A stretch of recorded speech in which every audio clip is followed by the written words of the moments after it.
Halo semuanya. Jadi di sini aku bakal jelasin dua konsep diferensial. Yang pertama, aku bakal jelasin tentang diferensial parsial. Yang kedua, sebagai bintang utama dari video ini, aku bakal jelasin tentang diferensial total. Pertama-tama kita bahas dulu yuk perbedaan dari diferensial total dan diferensial parsial. Diferensial total sendiri merupakan sebuah konsep matematika untuk menghitung perubahan kecil pada suatu fungsi yang dipengaruhi oleh dua atau lebih variabel. Berbeda dengan diferensial parsial yang menghitung perubahan kecil pada suatu fungsi namun hanya dipengaruhi oleh satu variabel saja. Jadi, diferensial total dipengaruhi oleh dua variabel, sedangkan diferensial parsial hanya dipengaruhi oleh satu variabel saja. Variabel lainnya akan dianggap sebagai konstanta. Kalian masih ingat sama diferensial parsial kan?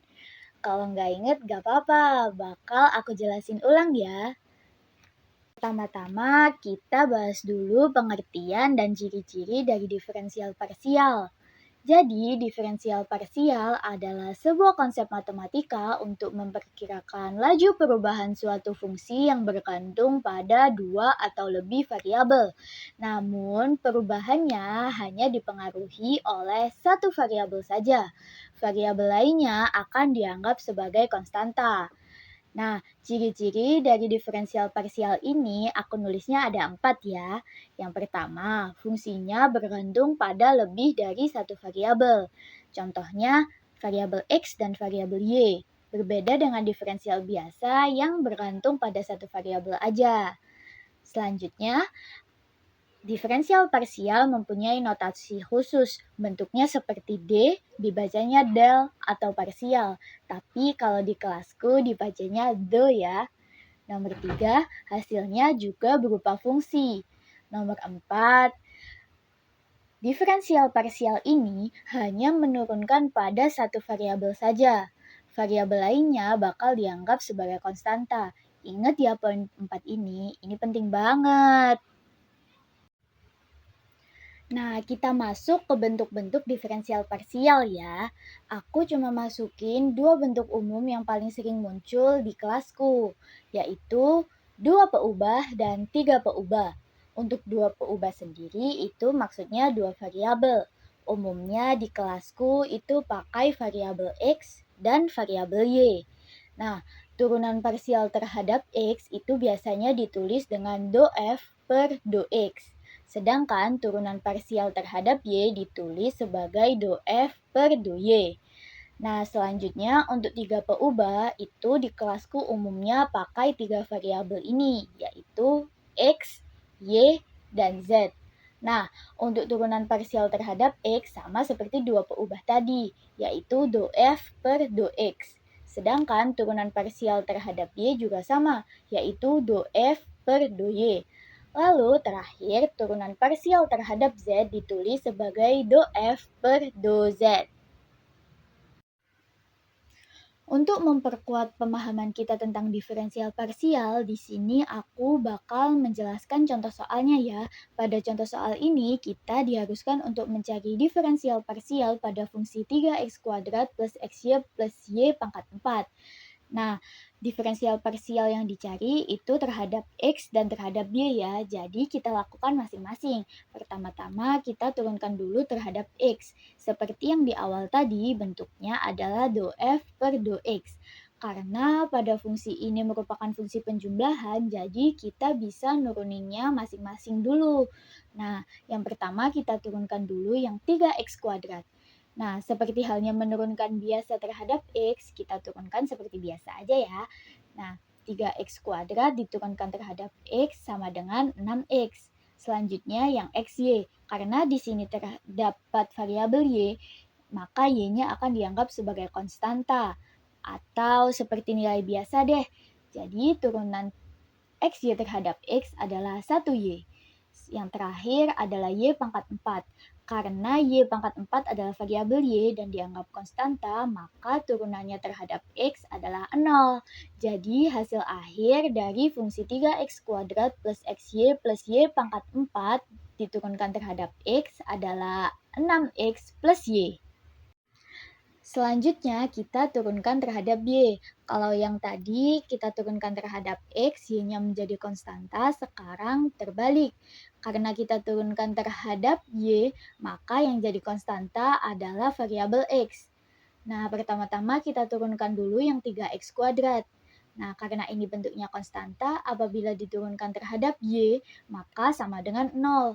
Selanjutnya, untuk fungsi XY, karena diturunkan terhadap Y, maka X-nya dianggap sebagai konstanta, yang diturunkan hanya Y-nya saja. Maka turunan XY terhadap Y adalah 1X. Terakhir, Y pangkat 4 diturunkan terhadap Y. Seperti halnya kita menurunkan turunan biasanya, maka hasil akhirnya adalah 4Y pangkat 3. Maka hasil akhir dari fungsi 3X kuadrat plus XY plus Y pangkat 4 diturunkan terhadap Y adalah X plus 4Y pangkat 3. Nah, sekarang kita balik lagi ke bintang utama kita, yaitu diferensial total. Nah, aku bakal jelasin pengertian dan rumusnya dulu ya. Jadi, diferensial total adalah sebuah konsep matematika untuk menghitung perubahan kecil pada suatu fungsi yang dipengaruhi oleh dua variabel. Jadi, pada diferensial total ini nggak ada istilah satu variabel lainnya atau variabel lainnya dianggap sebagai konstanta. Oke? Nah, berikut merupakan bentuk rumus dari diferensial total. dz merupakan fungsinya, sedangkan dou(f per dou(x) dx plus dou(f per dou(y) dy merupakan rumusnya. Nah, seperti yang aku bilang di awal tadi, kalau diferensial total adalah level up dari diferensial parsial. Karena untuk mencari diferensial total, kita perlu memahami dan mengetahui diferensial parsial dari fungsi tersebut. Paham kan? Selanjutnya, kita masuk ke ciri-ciri diferensial total. Nah, seperti yang di diferensial parsial tadi, di sini aku cuma nyebutin 4 ya. Yang pertama, diferensial total fungsinya harus punya turunan parsial. Kalau nggak punya turunan parsial, ya nggak bisa cari diferensial total. Yang kedua, turunan parsialnya juga harus kontinu. Nggak boleh terputus-putus ya, harus kontinu. Nomor 3, diferensial total ini sebenarnya lebih cocok untuk digunakan untuk mencari perubahan kecil. Kalau perubahannya besar, biasanya kurang valid ya. Yang keempat, diferensial total ini juga dapat digunakan untuk menaksir perubahan fungsi loh. Siapa bilang belajar matematika cuma buat hitung rumus? Ini nih contoh penerapan diferensial total di kehidupan nyata. Yang pertama, diferensial total dapat mencari perubahan kecil pada permintaan pasar jika harga produknya berubah. Tapi berubahnya dikit doang ya. Yang kedua, diferensial total juga bisa mencari perubahan suhu di dalam ruangan jika jumlah orang di dalam ruangan itu bertambah atau suhu di luar ruangan bertambah. Yang terakhir, diferensial total juga dapat mencari perubahan atau kenaikan populasi dalam kurun waktu tertentu. Jadi, kita belajar diferensial total bukan cuma buat hitung-hitung aja, tapi kita juga bisa mengimplementasikan ke kehidupan sehari-hari kita. Untuk memperdalam pemahaman kita tentang diferensial total, di sini aku bakal kasih 3 bentuk contoh soal dengan bentuk soal yang berbeda-beda. Kita masuk ke contoh soal pertama dulu ya. Pada contoh soal pertama ini, kita diharapkan untuk mencari dz atau diferensial total dari fungsi xy, yaitu x kuadrat plus 6xy min 2y pangkat 3. Nah, untuk menjawab soal ini, kita pertama-tama diharuskan untuk mencari turunan parsial terhadap X dan Y terlebih dahulu. Pertama-tama kita turunkan terhadap X dulu ya. Nah, kita kan sudah belajar turunan parsial tuh. Kalau kita turunkan terhadap X, maka Y-nya dianggap sebagai konstanta. Nah, dengan begitu, turunan dari X kuadrat plus 6XY min 2Y pangkat 3 terhadap X adalah 2X plus 6Y. Selanjutnya kita turunkan terhadap Y. Nah, seperti halnya terhadap X tadi, cuma kita balik, maka pada fungsi ini yang menjadi konstanta adalah variabel X. Lalu saat kita turunkan fungsi tersebut terhadap Y, maka menghasilkan 6X min 6Y pangkat 2. Selanjutnya, kita masukkan turunan parsial terhadap X dan turunan parsial terhadap Y pada rumus diferensial totalnya.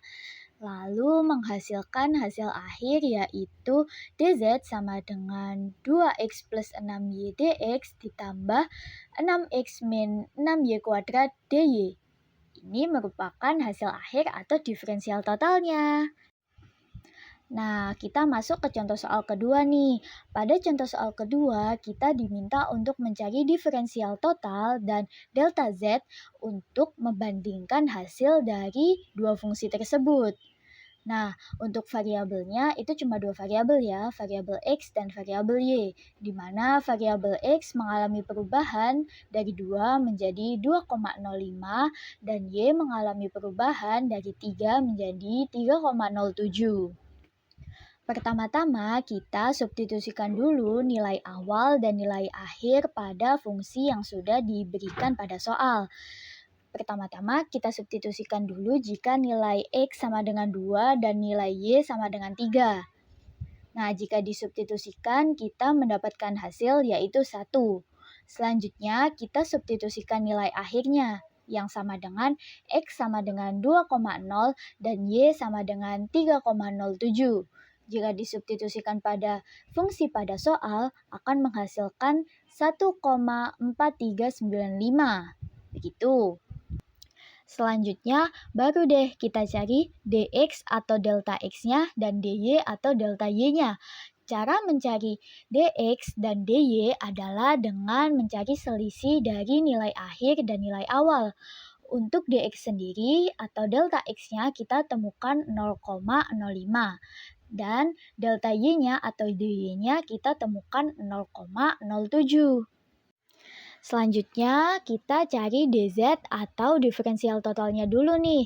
Nah, untuk diferensial total dari fungsi x kuadrat plus 2xy min 5y adalah 2x plus 2y dx plus 2x min 5 dy. Setelah kita sudah mengetahui fungsi dari diferensial totalnya, kita bisa mensubstitusikan nilai-nilai yang ada dari soal ke dalam fungsi diferensial total ini. Seperti berikut. Lalu kita hitung seperti biasa dan menghasilkan nilai dz akhir atau diferensial totalnya adalah 0,43. Selanjutnya, kita bakal cari delta z. Nah, delta z ini dapat dicari dengan membandingkan hasil dari substitusi fungsi nilai akhir dan hasil dari substitusi fungsi nilai awal. Nah, kita kan tadi udah cari di awal banget tuh. Nah, untuk fungsi X sama dengan 2,05 dan Y sama dengan 3,07 menghasilkan 1,4395. Sedangkan untuk fungsi X sama dengan 2 dan Y sama dengan 3 adalah 1. Nah, kalau kita cari selisihnya, maka kita temukan delta Z-nya adalah 0,4395. Nah, kita bandingin tuh dz sama delta z. Cuma selisih dikit kan? Maka bisa disimpulkan bahwa dz mendekati delta z. Gitu. Pada contoh soal ketiga ini, aku memberikan contoh soal cerita dengan mengimplementasikan diferensial total di kehidupan sehari-hari. Jadi kita baca dulu yuk soalnya. Pada soal ini, X dianggap sebagai suhu di luar ruangan, sedangkan Y dianggap sebagai banyak orang di dalam ruangan. Nah, rumusnya atau fungsinya dimodelkan sebagai berikut, yaitu Z sama dengan 0,3X plus 0,5Y. Selanjutnya, banyak orang di dalam ruangan yang awalnya 10 bertambah menjadi 12. Lalu, suhu di luar ruangan yang awalnya 30 derajat Celcius berubah menjadi 32 derajat Celcius. Kita diharuskan untuk mencari perubahan suhu di dalam ruangan apabila semua variabelnya berubah. Nah, kita bisa menghitungnya dengan implementasi diferensial total nih. Pertama-tama kita tulis dulu apa nilai-nilai yang diketahui dari soalnya. Kita sudah mengetahui kalau Z sama dengan 0,3X plus 0,5Y. Kita cari dulu DZ-nya. Maka menghasilkan DZ sama dengan 0,3dx plus 0,5dy. Selanjutnya kita cari dx-nya. Kalian masih ingat kan, dx itu merupakan selisih dari nilai akhir dan nilai awal. Dx merupakan suhu di luar ruangan. Maka kita bisa hitung 32 derajat dikurangi 30 derajat. Hasilnya adalah 2. Selanjutnya kita menghitung dy-nya, selisih dari nilai awal orang-orang di dalam ruangan dan nilai akhir orang-orang di dalam ruangan, yaitu 12 dikurangi 10, lalu menghasilkan 2. Maka kita bisa langsung substitusikan nilai-nilai yang sudah kita cari ke dalam fungsi diferensial totalnya, yaitu 0,3 dikali 2 ditambah 0,5 dikali 2. Hasilnya adalah 1,6. Jadi, perubahan pendekatan suhu di dalam ruangan adalah 1,6 derajat Celcius. Paham kan teman-teman?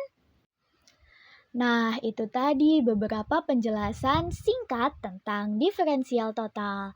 Aku harap materi ini bisa membantu kalian belajar ya. Sekian dari aku. Semoga kita berjumpa kembali. Wassalamualaikum warahmatullahi wabarakatuh.